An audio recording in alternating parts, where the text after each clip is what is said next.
Shalom, shalom, bien-aimés dans le Seigneur. Vous êtes de la chaîne Josaphat Mambone TV. Aujourd'hui, nous allons réfléchir sur 2 Corinthiens 9 et 7. Que chacun donne comme il l'a résolu dans son cœur, sans contrainte, sans côté force, car Dieu aime celui qui donne avec joie. Qu'en est-il de tous ces appels de fonds qui se font dans les églises où les pasteurs va user des stratagèmes, des exemples de bénédictions qui viennent des gens qui donnent pour soudoyer, pour pousser les gens à donner. Dans ce cas, quand quelqu'un finalement est converti et il donne, est-ce que Dieu sera très content de cette façon de donner? C'est vraiment la grande question. Et parfois, les pasteurs font la ronde de maisons de brebis. Ils ont un problème précis, mais ne savent pas poser clairement la question. Ils viennent avec des témoignages pour mettre une personne dans une condition à donner. Il y a des exemples nombreux où des pasteurs, des soi-disant serviteurs de Dieu, extorquent aux brebis l'argent et parfois ils le donnent malgré eux. Alléluia. Bien-aimé dans le Seigneur, je voudrais dire à une personne, ne te sens pas en tort quand tu n'es pas convaincu de donner, même pour l'œuvre de Dieu. La Bible dit, quelqu'un doit donner et cela doit venir dans son cœur, comme tu l'as résolu. Tu te réveilles le matin, tu vas au culte, tu dis, oh mon Dieu, eu égard à tout ce qu'il fait pour moi, en reconnaissance des bienfaits que je reçois de lui. Moi, aujourd'hui, mon offrande sera de $100. C'est vous qui décidez.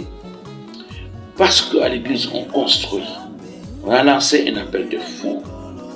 Moi, je vous dis, moi, avec ma famille, je vais donner autant d'argent, contribuer à la construction de la maison de Dieu. Quand ça vient du fond du cœur, sans côté pousse, sans côté matraque, sans côté menace, là, c'est la source de la bénédiction. Et Dieu dit, Dieu aime celui qui donne avec joie. Donc, l'attitude maîtresse qui doit guider un homme ou une femme à donner à Dieu, que ce soit sous forme d'une dîme, offrande, des dons de toutes sortes, ça doit être la joie. Je le fais avec joie. Je le fais pour non un homme, je le fais pour Dieu. Donc cette pratique qui consiste à matraquer, à pousser les gens jusqu'à les menacer, à donner coûte que coûte pour l'œuvre de Dieu, c'est pas une bonne chose. C'est pas une bonne chose. Vous avez besoin de quelque chose, dites-le simplement et priez. Dieu qui voit les cœurs, qui peut toucher les cœurs des gens, toucher les cœurs des gens et ils vont donner. D'ailleurs, moi je vois que ceux qui donnent mieux, c'est ceux qui donnent librement quand ils ont la joie dans leur cœur. Et tout ce qui donne par contrainte, ils ne donnent pas assez. Parce que c'est dit, c'est fruit des saisons de Dieu.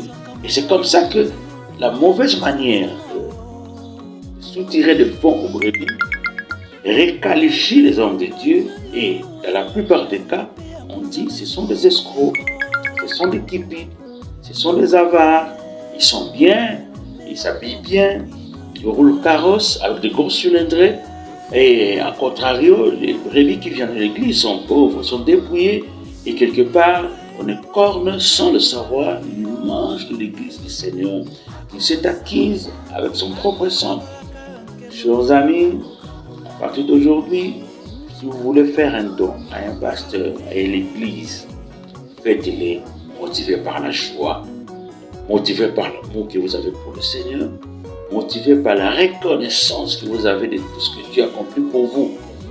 Qu'on ne vous force plus, qu'on ne vous matraque plus, qu'on ne vous menace pas. Non. Tout dépend de la relation que vous avez tissée avec votre Dieu. Dépend de toutes les grandes choses que Dieu a accomplies dans votre vie. C'est cela. 2 Corinthiens 9, 7, c'est clair. Chacun donne comme il l'a décidé, comme il l'a résolu, mûrement réfléchi. On ne te pousse pas, car Dieu aime celui qui donne avec joie. Si vous avez aimé ce message, likez, partagez et abonnez-vous.